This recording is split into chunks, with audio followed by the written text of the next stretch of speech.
nanohub.org. Online simulation, and more for nanotechnology. Okay, well, hello, folks. My name's Josh Ballard. I'm a project manager for the NanoBio node of the Network for Computational Nanotechnology. I want to thank you for coming. Today's speaker is TJ Sego. Are you here, TJ? Yes, I'm here, Josh. Thank you. Okay, good.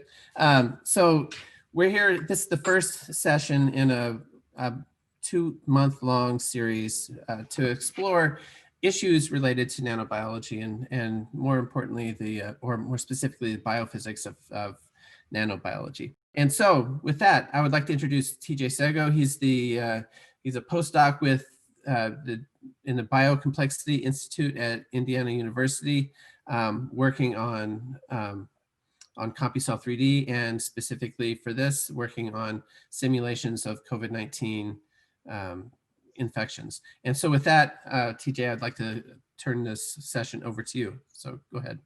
Great. Well, thank you, Josh. Thank you all for being here today. I'm very happy to be here to kick off this winter workshop series. Go ahead and get my screen share going and so on and so forth. As Josh mentioned, I am a postdoc at IU at the Biocomplexity Institute, Department of Intelligent Systems Engineering. I work with Professor James Glazier, generally working on CompuCell 3D, which we'll get a look at quite a bit today, as well as on a number of modeling applications, including viral infection and immune response with lots of multicellular, multiscale spatiotemporal modeling, and so on and so forth. So that's where we'll spend our time today. I'd like to start with a bit of a background. Just some basic overview of some of the biology related to what we've been modeling and simulating, and what we'll survey a little bit. We'll go through very briefly the simulation framework that is available on NanoHub that we'll launch and manipulate a little bit today as well. So with that in mind, it seems redundant at this point to really drone on much about how much this pandemic just plain sucks. We're all living in it by the day. We look at the numbers and follow the curves, and we see this upward trend, specifically here in the US right now, where things just get nastier and nastier. So I'm not even going to spend time on this. SARS-CoV-2 is a nasty bug. COVID-19 is very difficult to predict. There are a lot of factors that present a lot of complications, most of which we don't understand. There are lots of ways that people can die. There are lots of patient-specific variability that makes this very difficult to predict, very difficult to manage. I'm just going to leave it at that, because we're all living in it at this point. Concerning the biology, though, we computational biologists, systems biologists, we look at this problem and we like to try to find answers to very difficult questions concerning things like patient variability. Why can so many people get infected and experience such drastically different outcomes? Why do some people get sick while others don't? Why is COVID-19 so much different than, say, influenza and viruses that we better understand? There are lots of questions about the timing of the immune response, and so on and so forth, where people seem to recover, and then there's a recurrence of infection, why there are delayed responses with things like T-cell differentiation that lead to adverse outcomes. There are a ton of questions, most of which we have very few answers for, but we try to develop computational tools, mathematical models to try to elucidate some answers to some of these very difficult problems, some of these very hard to answer questions, both for the short term with trying to get our world back opened up, as well as in the long term to try to prevent something like this from happening again. So for those of us who work at more of the cellular level, we here at the Biocomplexity Institute tend to do lots of modeling concerning individual cells, and then in multicellular populations, and then going upwards in scale to the organismal level, as well as downward in scale to the subcellular level. And we oftentimes try to explain these emergent outcomes, like say fatal outcomes versus recovery, sepsis, cytokine storm. We try to explain these things in terms of molecular level perturbations, variations in individual specific mechanisms, to try to do things like to say suggest therapeutic strategies and targets.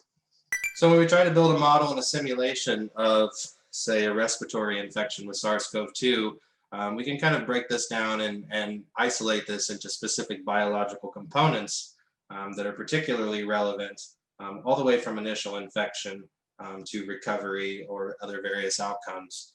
And so we kind of draw a black box around these individual biological components. So for a respiratory infection, we have something like epithelial target tissue consisting of susceptible cells that can be exposed to a virus and infected, in which viral replication occurs, and then later viral release for progression of infection. This is the location of the arrival of targeted immune cells, as well as antibody activity. This is where damage occurs, as well as recovery for positive patient outcomes. There's then more of higher level and far away mechanisms like lymph nodes and the systemic immune response. So this is communication from local sites of infection to far away mechanisms in an organism, generating targeted T cells and antibodies, and producing T cell recruitment to local sites of infection, hopefully to inhibit and stop spread of infection. And then there are lots of other peripheral mechanisms concerning whole body transport. So we'd like to model something like exposure to virus. Then there are aspects concerning, say, intake from initial viral exposure. There's then spread at the organismal level through, say, the vascular system, the lymphatic system, and then more complicated issues like complications concerning secondary target organs, like the heart and the kidneys in the case of COVID-19. The immune response itself is a beast of a modeling problem with a lot of complexity over a very long time scale. So this is a sort of representative schematic that's been aggregated from a number of different immune responses. So this is not especially specific to a particular virus, but more of like a general trend. You can say that, say, at time 0, after initial exposure, we have an innate immune response that's general to exposure to viruses, where we have something like the production of interferons as an antiviral response, natural killer cells that arrive sometime around days 3 and 4. The adaptive immune response kicks in generally after around the first week or earlier, in which we start to see the production and arrival of cytotoxic T cells, as well as the production of antibodies. And usually during recovery, we have something like the accumulation of tissue damage, and we see this accumulate, but then sort of stop as the progression of infection is stopped. And in the case of a outcome of recovery, we see that tissue damage sort of subside over time, in which case we see a patient recover. Now, looking inside individual cells, we have a virus that gets into an individual cell, and what we see is that after about 6 hours or so, in the case of SARS-CoV-2 or so, we really don't see much production of actual virus back into the extracellular space. We call this, in general, an eclipse phase, where there's initial exposure, not a lot of viral production, and then suddenly a rapid production of virus, shown here in the schematic here on the right from Amber Smith. We'll see this exponential growth of viral production that occurs. And we see this sort of taper off here. This is due to the influence of the immune response. And then there's a sort of saturation and a mild decline as the immune response deals with infection, and then a rapid clearance. And this would correspond to the production and action of specific antibodies. Now, we've built this simulator in CompuCell 3D. I'm going to put a link in the chat here. This paper that's shown here, this is the paper on the simulation framework that we're going to survey today. I can't provide an actual link to the paper. This has recently been accepted to PLOS Computational Biology, but it's in production right now. But I can share a link to the preprint on bioRxiv. This link is in the chat for your convenience. So that version is what was submitted and accepted to PLOS Computational Biology. So if you can forgive some of the formatting in the preprint, this is the paper that will describe in detail all of the models and the computational setup for all of the simulations that we'll survey today. Now, this simulation framework was built in CompuCell 3D. Again, this is the virtual tissue modeling and simulation platform that we develop and maintain at the Biocomplexity Institute. So CompuCell 3D is an open source cross-platform software package that's specifically designed to help make model specification and execution simple. You can see an example of a CompuCell 3D for polycystic kidney disease over here in the bottom right. I'm going to put a link in the chat as well to the website for that, so you can find references for dozens and dozens of papers that have used CompuCell over the past few decades, as well as links to downloads on Windows, Mac, Linux, so on and so forth. We also have a ton of support that you can find that's also linked from that website. So we keep, say, a Reddit channel open where you can interact with myself and with a couple of the other developers at CompuCell to answer model-specific questions and so on and so forth. CompuCell does a lot of things. There's a lot of built-in functionality. CompuCell has been developed for a few decades now and has, not been here for too long, so I like to say I've been here recently enough that I can still say that CompuCell is pretty great. In general, model specifications done in Python and XML. There's lots of 2D and 3D simulation capability. You can see cancer simulation here on the right. Lots of PDE solvers that are built in for reaction diffusion modeling and so on and so forth. There's built-in stability, so you don't have to worry about numerical issues when doing your modeling and simulation. We do a lot of multiscale modeling, so we have built-in support for simulating ODE models. We'll see some of this today, so you can write model strings in SBML, antimony, and CellML, also soon to be BioNetGen, and attach those to individual cells to do subcellular modeling, or to have ODE models like we'll also show today for modeling higher level systemic responses.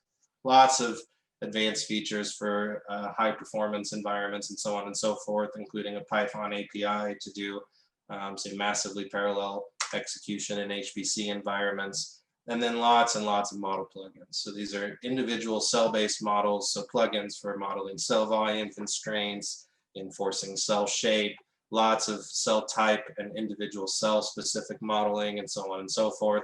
There's a very long list of features with a lot of documentation. Again, that's available at CompuCell3D.org, so you can find that there. Anything that's unclear, you can find my email on there and just contact me directly. But for this simulation framework, we start with a basic premise of that we're going to simulate a quasi two-dimensional epithelial sheet that's going to act as our local site of infection. You can see a schematic of this here on the right. This is a sample from results from a simulation. And what our simulations look like is that we have a quasi two-dimensional epithelial sheet. We approximate this as being an approximately planar structure. And we start with mostly initially uninfected cells. And we have a systemic immune response that then will recruit immune cells. This is a generic immune cell type. We'll look at what some of the model components are that are attached to that. But our immune cells get recruited on top of our epithelial sheet, and those immune cells will go about their various activities to do some infection fighting as infection progresses over time. So we assume that this is a primary infection, so we have no pre-existing adaptive immune response, no specific antibodies or B cells, T cells, so lots of simplifications in the published version of the framework. concerning the immune system. And then we assume that we have an acute infection, in which case we're doing simulations over the course of approximately 2 weeks after initial exposure, in which case we look to see if our infection spreads over the entire patch of tissue, or if the parameters and mechanisms that we've selected manage to inhibit infection. Shown here on the right, this is a case of a complete progression of infection over our local tissue patch. So this is a schematic of the model components that are included in the simulation framework, so that we can actually get to playing with the simulation framework. I don't want to dive into a ton of details on each of these individual models. So each of these shown here, these are individual, they have individual model specifications with their own equations. Again, those are all described in detail in the paper. We'll go through a few of those very briefly, but in general, we have 2 cell classes, the first being epithelial cells. These are the cells that can be infected. They go through progression from susceptible to infected to virus releasing, in which case they start releasing virus, and then through various mechanisms they can die, in which case they become dead cells. And then we also have a second general cell class, which is the immune cell. These are the ones we saw on the previous slide. These are what are recruited to our local site of infection, and these are the cells that do the infection fighting through various mechanisms that we'll survey in the next slide very briefly. Then we model 3 extracellular diffusive fields as well. The first being an extracellular virus field. So we model diffusive mass transport of virions as they are released out of cells and then internalized by other cells. We have a generic cytokine field. So this is an immune signaling field that infected cells will release when they're infected, that is then used to signal for immune response to recruit immune cells to the local site of infection. And then a third field, which we just call an oxidative agent field. And this is a field that's released by immune cells under certain conditions, in which case they activate. And that oxidative agent field can then in turn kill epithelial cells if the epithelial cells are exposed to it above a certain threshold. And then our last little component is what we just call a lymph node. This is a compartmental model describing the state of the immune system. So this is coupled to the the cytokine field that's released by infected cells.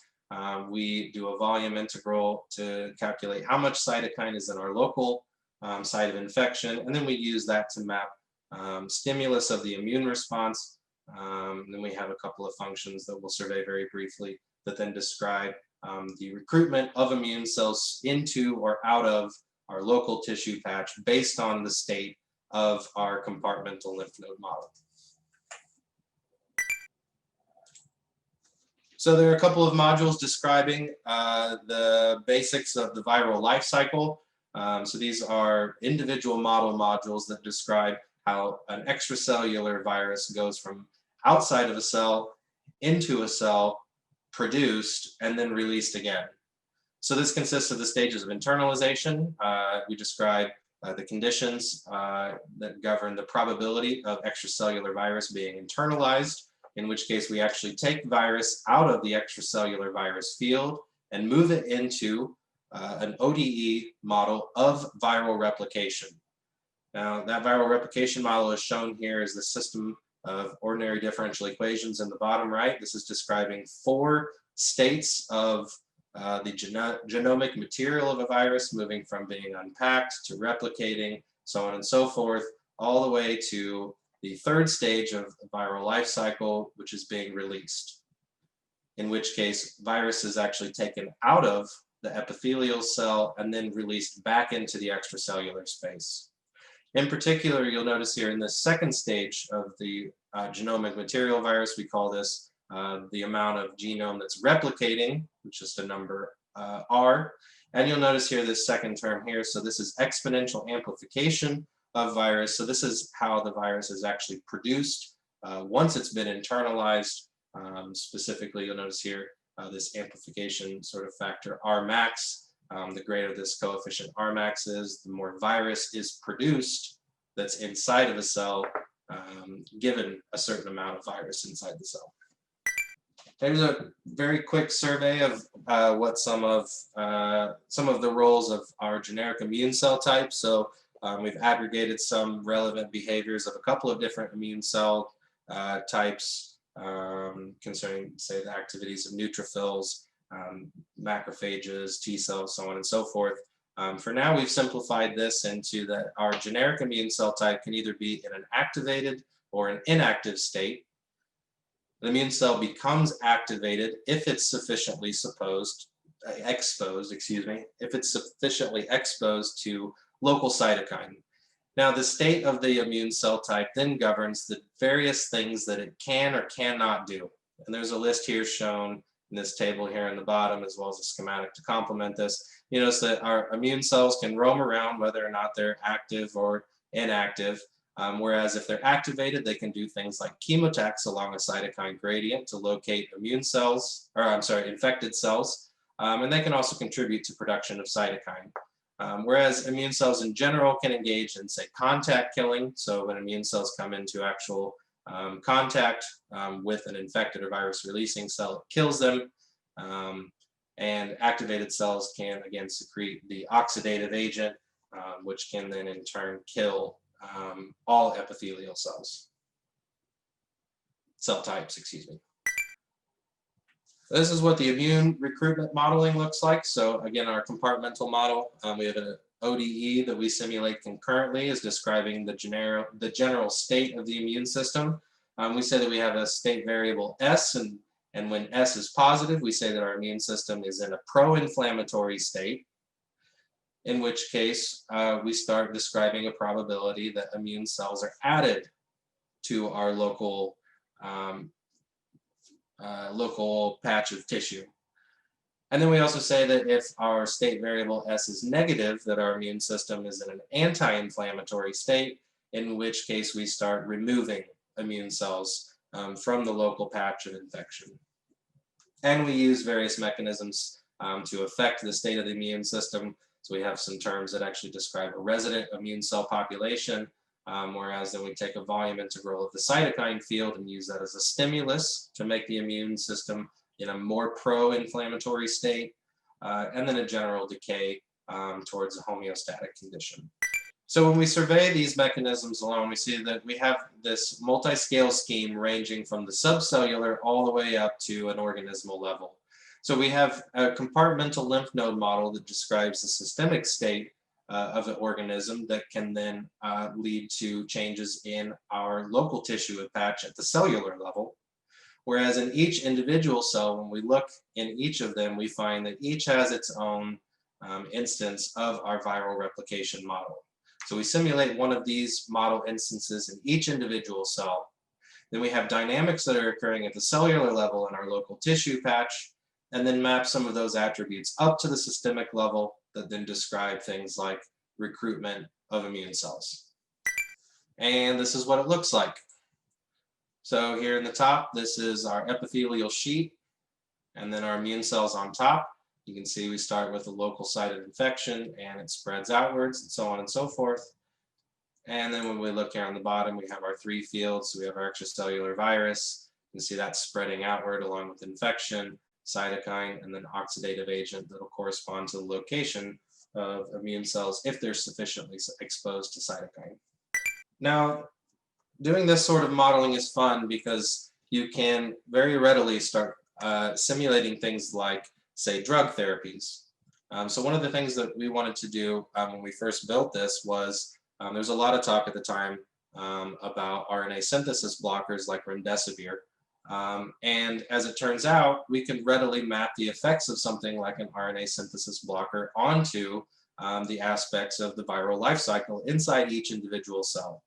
So what we did to build these simulations was that we said that at some point after initial exposure to a virus, at some point our exponential amplification of virus inside each individual cell is suddenly reduced. And that reduction is due to a treatment. The schematic of this is shown here on the top right. So at some point in simulation, we have a therapy that's suddenly introduced into our simulation, and that results in a reduction in this coefficient Rmax. which then results in a sudden decrease, if not complete shutoff of viral replication throughout the tissue patch. Now you can see here from this parameter sweep that the timing and the efficacy of treatment both matter. This is a parameter sweep moving from in the columns from left to right. This is increasing the time after exposure, at which point our drug therapy is applied. And each of those times is shown in these dashed lines. So this is right after exposure all the way to very late in infection in the second week. And then moving from the top row to the bottom row, this is the strongest efficacy, being a complete shutoff of viral replication all the way to only a 12.5% reduction. And you can see in these green regions that for very early and very strong therapies, looking at the number of uninfected cells, there's not much change. So we see that for early therapies, even moving down for weak therapies, if they're sufficiently early, we would predict that an RNA synthesis blocker like remdesivir would still be effective. Whereas when we move to the right in more of these reddish regions, you see that even for a complete shutoff in the top right, if the treatment is too late, that it's ineffective. Now, this is the point when we switch over to NanoHub, but I'd like to open it up very quickly. If there are any questions regarding more of the biological aspects of infection and the modeling, there is a lot here. So any questions that would help, see the link in there in the chat again. Thank you very much for that, Tanya. So any questions before we actually launch this NanoHub tool and see how this thing works? We're doing pretty well on time, so we can do a couple of manipulations of the actual framework and see how that runs. But I just want to make sure that we're good on the biology before we move on. Question from Caroline: how did you determine cell susceptibility? Yeah, so we have a model of viral internalization, and that model of internalization is a Hill equation where we describe the probability that a virus is internalized by a susceptible cell, and that probability is a function of the local amount of virus as well as a number of cell-specific parameters, specifically concerning the binding receptor affinity. So this would be looking at the actual cell membrane interactions between a specific epithelial cell and SARS-CoV-2. So we pulled parameters, they were experimental parameters specifically for the binding receptor affinity, and then we described that using Michaelis-Menten kinetics. We'll get into that a little bit, hopefully, if we do okay on time. It turns out the internalization is one of the major mechanisms of whether or not infection is contained or if it progresses uncontrollably. So that's a fun one to play with that we did quite a lot of work on with the paper. So a lot of specifics in that paper as well. So for the details of the mathematics, I would say either go there or we could talk, say, after this. Okay, so unless there are any other questions, again, the link is again available in the chat. So we can go ahead and switch over to the NanoHub tool. So if you follow that link, it should take you to a landing page that looks something like what you see on my screen. And you can select Launch Tool. This is the blue button around the top middle of the screen. You may have either a registration or a login process. When you go through that, then it should take you to the launching of the NanoHub tool that is the simulation framework as it was presented today and as it is presented in the paper. Now, to start, depending on your screen resolution, you may or may not be able to see very much of what's going on. So just in the bottom right, for those of you who aren't familiar, you can click on the button in the very bottom right corner and you can expand your screen. Now, what we'll launch here is CompuCell, specifically Player. And this is preloaded with the simulation framework and set to automatically run. Now, if you're following with me, let's go ahead and stop Player. And we can do this via the controls in the top left of Player. You should see 4 blue buttons moving from left to right. There is Run, Step, Pause, and Stop. So let's go ahead and hit Stop. Should see that in the bottom in the console, there's maybe some readouts showing some calculations and the current step. That should have stopped by now if you selected Stop. And in the top right corner of Player, let's maximize. And depending on whether or not you've already launched the tool or played with it, you may have a different configuration of windows than what you see on mine. That's totally fine. This is all pretty easy to manipulate and reconfigure. I have lots of windows. I'm going to make mine messy to make sure mine's messy like anyone else's. I have lots of different screens that'll pop up. Some things showing things like the immune response model, population data, death data, and then some other things showing, say, a window showing the distribution of virus, which you can see here in this little drop-down field, cell field, so on and so forth. Let's start by just organizing this and making sure this looks nice and in some sort of coherent fashion. So let's minimize things like the population data. Anything that's not showing an actual two-dimensional field, let's just minimize it. Population data, we'll minimize that. Immune response model, we'll minimize that. Any other fields, non-fields, death data, we can minimize that.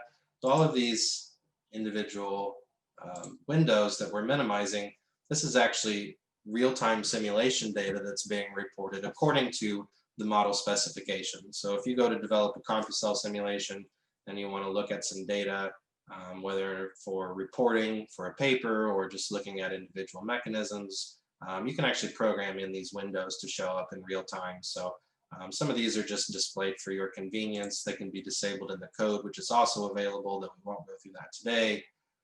Let's just minimize everything except for, should be 3 windows, a couple of cell fields, and let's just click on one of those windows, and then in the menu bar at the top should have a menu for window. So in the menu bar, click window and then tile. Window and tile. Now when you click window and then tile, whatever screens are not minimized will then be automatically arranged for you in some sort of grid pattern. So if you maximize one of the other ones and do it again, window tile, now it arranges it in a 4x4. So you can arrange things however you like, but for now I think it's probably most interesting to just look at these 3 different two-dimensional distributions that are being rendered. Specifically, there should be 2 different cell fields shown, as well as a virus field. Now, if you don't have one of these, that's totally fine. You can actually create a new graphics window. We'll do that once we start up our simulation again. So let's go ahead and walk through that. Now, if your simulation is stopped, then your player controls in the top left should look something like mine. You should be able to either click the first button, which is run, or the second button, which is step. Let's start up a new simulation by just clicking the second button, step. Now, the first button, run, will just start stepping through a simulation according to however it's defined, in our case, this viral simulation framework. Whereas when clicking step, step will just perform 1 step of integration, and then it'll pause. So you can step through one by one, 1 step at a time, and see what a simulation is doing by just using this step button. If you start a simulation like that, then it'll just do initializations like what you see on my screen and hopefully you see on yours, and then it'll just pause. So going from a stopped condition to just clicking step will just initialize the simulation, probably have messy windows again, totally fine. We can just minimize all of our data windows.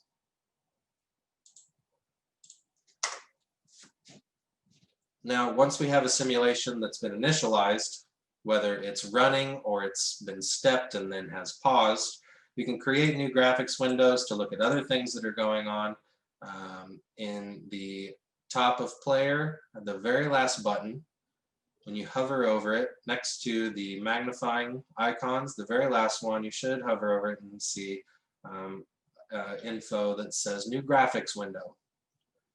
And when you click new graphics window, then you can create another one of these spatial renders. These will render in real time based on some frequencies that are defined in configurations for preferences. That's easy to change, but you can create and destroy these windows as you please, and you can select which results are available based on your model specification. Those are automatically populated here, and you can just click back and forth and select which ones you'd like to look at.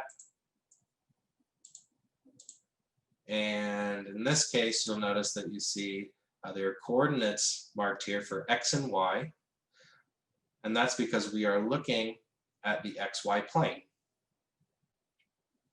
And we can change which plane we look at in the first drop down for each pane, each graphics window, excuse me. And you can select different orthogonal views or 3D. And 3D gives you just a three-dimensional view. You can navigate around and so on and so forth. It's not particularly useful for a quasi 2D simulation, but for like the tumor simulations that we saw in the slides earlier, you can do three-dimensional rendering as well. Anyway, so you can configure this however you want. I would recommend doing a configuration like what you see in mine. In one window, I have the cell field that is always available, and this will show the current distribution of the cells. And you can select what coordinate along, in this case, the z-axis, you're actually looking in the XY plane. And you can spot this difference and what it does by comparing say one graphics window in the cell field looking at a z coordinate equal to 0, and then another graphics window looking at the XY plane of the cell field but with the z coordinate equal to 1. In this case, our simulations for this framework are defined such that the epithelial layer is positioned at z equals to 0, and that's what we're looking at with mostly blue susceptible cells, and then one initially green infected cell in the middle. And then at z equals to 1 is where our immune cells will run around and do their viral infection fighting. We don't see any if you just have the simulation initialized, because we start our simulations with no immune cells. But we'll notice as simulation progresses, when we're looking at the XY plane and z equals to 1, we'll see immune cells start showing up there. Now, if everyone is approximately with me, then let's just go ahead and hit run. Again, run is the first button in the controls in the top left of player. And when you click run, it starts running. And you can see that it started to run. If nothing's happening in your graphics rendering, you can see that it's running based on the console. You'll see some data start getting spit out, showing the current step, and some calculations associated with the cellular POTS model, which is the cellular dynamics that governs tissue or cell motility. And what we should find as we watch this is first that immune cells will start showing up in our cell field at z equals to 1. I already have 1 in my simulation. And then sometime after around step 20, you should see that your initially infected cell has turned from green to red. What this means is that our infected cell, which was experiencing viral replication, has now become what we call a virus-releasing cell, which is shown as red. And virus-releasing cells still can experience viral replication, but they also start performing release of virus. And if you're looking at a distribution of the virus, extracellular virus field, like what's shown in mine, should now see that there are non-zero values in the diffusive extracellular virus field. You should see an approximately spherical symmetry. This is the extracellular virus field with virions being released from this first virus releasing cell into the extracellular space and exposing the neighboring susceptible cells to virions. So now all of these susceptible cells that are being exposed to this extracellular virus field, at every simulation step, there's now a probability that each of those susceptible cells will become an infected cell. And when they do, some virus is taken out of the extracellular virus field and put inside that cell that experienced internalization. And then the viral replication model starts calculating the intracellular dynamics of viral replication. Now, your simulations could be at the exact same step as mine, and you may be seeing something that's slightly, even possibly drastically different. That's because there's a lot of stochasticity with these models. Just as with the viral internalization, as discussed earlier from Caroline's question, viral internalization model is stochastic. Every internalization event, or considering the occurrence of it, is stochastic, and there's a probability assigned to those events. And there are other models in here that are also stochastic. And so if you have spread of infection that's occurring, like what you see on mine, I'm coming up on step 100, and I have, say, I don't know, 6, 7 cells or so that have now additionally been infected. You may have about that many infected cells as well, but they may be in different locations. Perfectly natural according to this model, and as we would expect in biology. Now, I'm at about 110 simulation steps, and I still have only one virus releasing cell, but quite a few infected cells that are popping up. Now, what's happening here is that virus is replicating inside each of these infected cells, and once the quantities of virus inside an infected cell reaches a threshold, that's when the transition to virus releasing occurs. When those cells become virus releasing and are shown as red here in the epithelial cell layer, we should then notice that in the virus field, we'll start seeing additional sources of virus popping up and more virus being released into the extracellular space and diffusing across more and more of the epithelial sheet. Now, you should also notice that by now there should be a few more immune cells. I have 1, 2, 3, 4 in mine. I'll note here that these are periodic boundary conditions, so it's perfectly natural for an immune cell to be half on one side and half on the other. We model this as a periodic system. Now, you'll notice that there is some sizable spread of infection occurring, at least on mine. I have more than a dozen infected cells at this point, and still only 4 immune cells. And that's because what we model in this compartmental ODE model of the immune response is a delay. It takes time for the signaling that's done by infected cells to induce proliferation, differentiation of T cells, and then their migration back to our site of infection. And so now for me, I'm at step 170, and I just now am starting to see more than 4 or 5 immune cells pop up.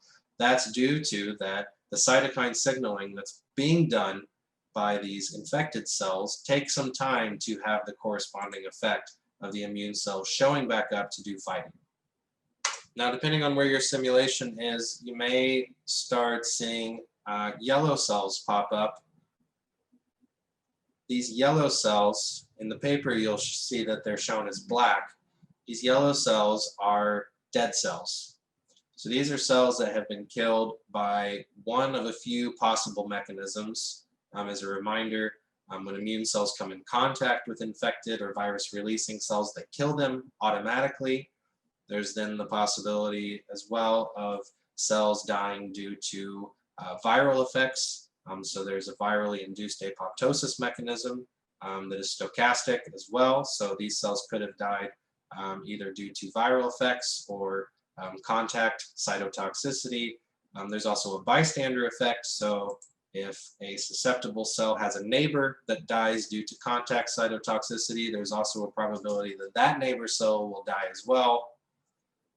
And in later cases, when we see more immune cells than what, say, I have in mind currently, which is still not very many immune cells, there's also the possibility that these immune cells will activate and start releasing lots of oxidative agent, in which case we'll start seeing these large swaths of tissue damage, lots of cell death due to overexposure of that oxidative agent.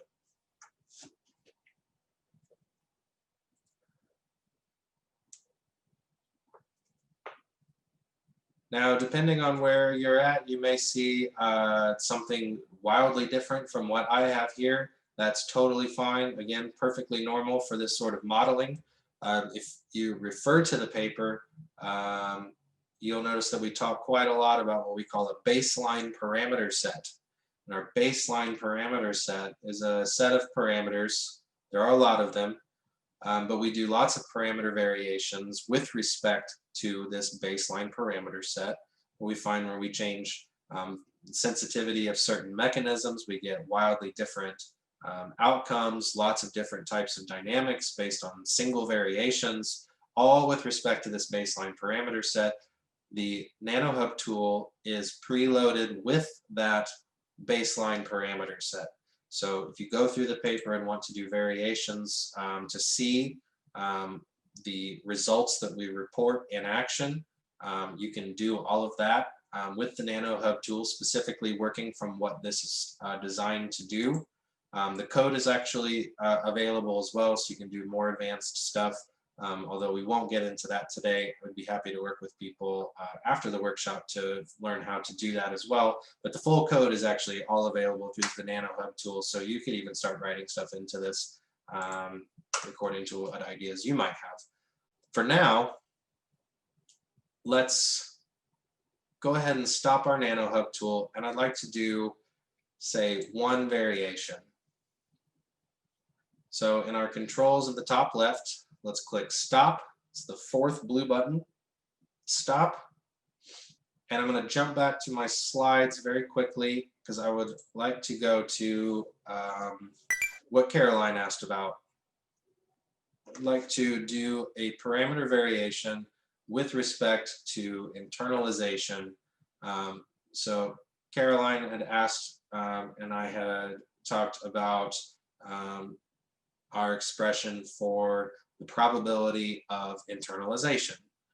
What governs the event of a susceptible cell becoming an infected cell, internalizing virus, and starting the viral life cycle inside of an individual cell. And that expression is shown here in the top right. So this is a Hill equation that describes the probability that uptake occurs for an individual cell, and that's a function of the local exposure to this particular cell and some model parameters, specifically the virus receptor association affinity coefficient, which is shown here as K-on. So we find that when we increase this value, we will increase the likelihood that a cell will internalize virus for a given amount of virus. And likewise, if we decrease that coefficient, the probability of internalization will decrease for a given amount of exposure. Now, let's switch back over to the NanoHub tool. And let's go ahead and initialize a new simulation. There's just one last basic feature that I would like to walk everyone through very quickly before I turn it back over to Josh and open it up for any further questions. So we're going to hit step. It's the second button. If you hadn't stopped your simulation, you can hit stop and then click step to initialize a new simulation. Once your initialization is completed, you should see your messy layout again. You can just do a little minimization on data windows and so on and so forth. But there's one additional window that we haven't discussed yet, that I would like to bring your attention to, and that's called the steering panel. The steering panel gives you the ability to manipulate individual model parameters during simulation in real time. Now, these can be programmed into the model specification, just like designing the data windows and so on and so forth. We pre-programmed these for your convenience, specifically with model parameters that we found most interesting and studied in the paper. But what these will do is these will manipulate specific model parameters. In our case, we talked about K on. Again, this value, when we increase it, will increase the likelihood of internalization for a given amount of virus. Now, you'll notice that each of these is set with the value currently of 1.0, and what that means is that the baseline parameter set, each of these parameters, is being multiplied by 1.0, meaning that it's not being changed. Whereas if we select one of them, there are now some provided options here for multipliers that you can select. And if we say select 100 for the K on multiplier, what this now means is that the baseline parameter value for K on is now being multiplied by 100. Now we can hit play.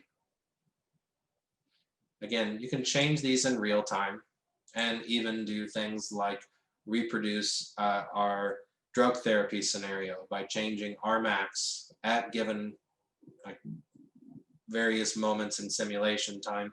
You can reduce Rmax, which was controlling the viral replication, the amplification term for viral replication. So you can actually go through in the various simulation times, reduce that Rmax multiplier and reproduce the drug therapy scenarios that are demonstrated in the paper.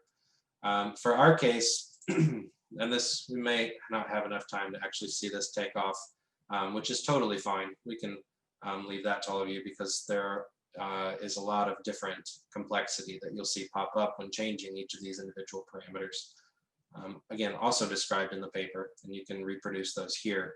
But what we should find now that we have multiplied the virus receptor affinity coefficient by 100, yeah, I already see it in mine. So I'm at step 40, and I already have 3 infected cells. This took much longer in simulation time, even to start getting a noticeable spread of infection. So we should find, and we can just leave this running. If you already have yours set up, you can just leave it running in the background while I close this out for today. But you should notice that when you do things like increase that K on, you'll find this faster spread of infection. These other 2 multipliers, these correspond to the delay in our immune response modeling, which we talk quite a lot about in the paper. You can do those multipliers there as well. And then again, the Rmax multiplier, which is the viral replication inside each individual cell. And just to guide you in the right direction, it looks like this. If you look at the paper, you can find figures that look like this. In this case, this is varying in these multipliers. This is for beta delay, the immune response delay coefficient, and then what we were just doing, the virus receptor association affinity K on.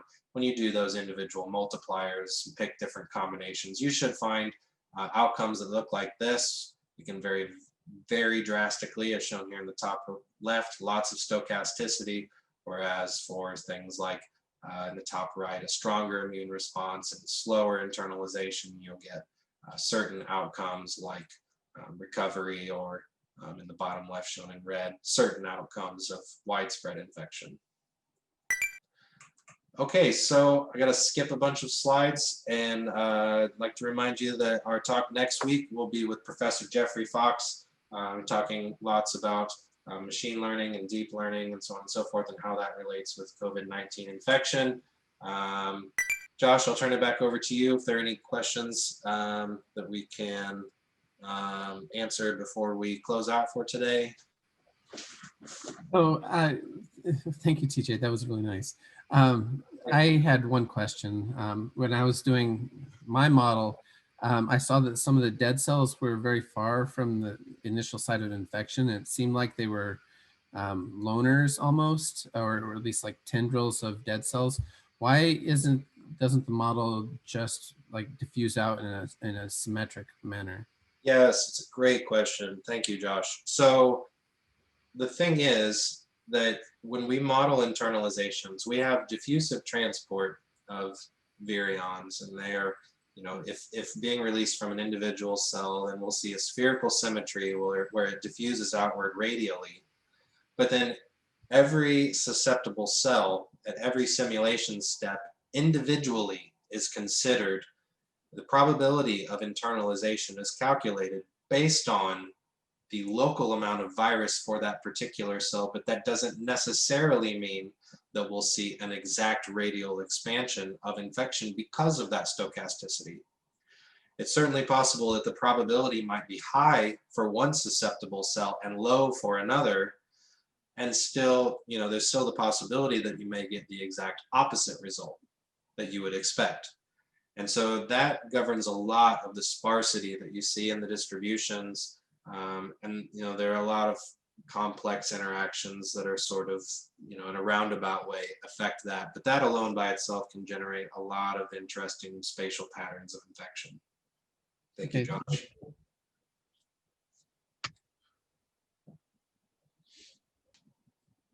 So TJ, I had a question about the format of how this app is being used. So it seems like there are a bunch of windows inside of the app that that show up when initialized, right? Yeah. Is there a way of having like multiple windows outside the app? Yeah, so I don't work as much with the Mac version. Well, okay, so windows outside of it, like, you have an example that you had in mind? Well, I just had, I have multiple screens and I'd like to use multiple screens. And so I'm wondering if that's possible.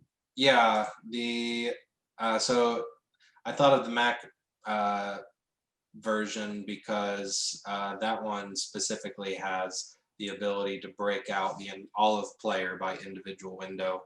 I work on Windows, and we don't use that as much on the Windows side. So at least on Mac, yeah, you can have windows all over the place individually. Okay. I need to try that. Magna Verna asked what data is used for calibration. Ah, yes, great. Yeah, so that's always a really tough problem for this sort of project, because we try to break up the different models that are included here. This is not one model. This is the assembly of over a dozen models, and so for example, we use for our viral replication model, we had some very early SARS-CoV-2 data on viral load. And so for that viral load data, we have our viral replication model. And so what we will do in a case like that is we will break out our viral replication model and calibrate it independently with respect to that data that was available. So the viral replication model in this case is calibrated to early SARS-CoV-2 data for viral load. And then after that, it gets a little tougher, especially for a problem like this when the data is coming in by the day. We talked earlier about viral internalization and the virus receptor affinity coefficient. So that one is also taken from early measurements, but in a different, a different context. So it's, in a lot of cases, you're taking data from different experiments, testing different things, and then merging them into, a complex framework like this. So probably I would say the best data that this was calibrated to was for the viral replication model. Yeah, and again, that's to viral load data from the spring. So TJ, I'm just curious, it's kind of a follow-up question. How well is COVID-19 understood relative to the flu? Not well. I mean, better by the day, but you know, we've been working, I say we humans have been working at influenza for a really long time. You know, in a lot of cases, in our case, with, you know, some of the work that we've been doing, like with the immune response, a lot of what we've been doing has been trying to figure out how to translate what we know about influenza to sort of infer mechanisms based on what we see with SARS-CoV-2. But I would say relative to influenza, really not well. Okay. This seems like there's a lot of data and a lot to understand, and so I guess there aren't many years of processing that have gone into this. Yeah, I think there are a lot of us who will be working on this problem for a really long time, even after we all get to go back outside. So thank you all. I'm going to conclude this webinar, and thank you, TJ, for a great presentation. Thank you for having me. Thank you, everyone, for being here. Goodbye, Al.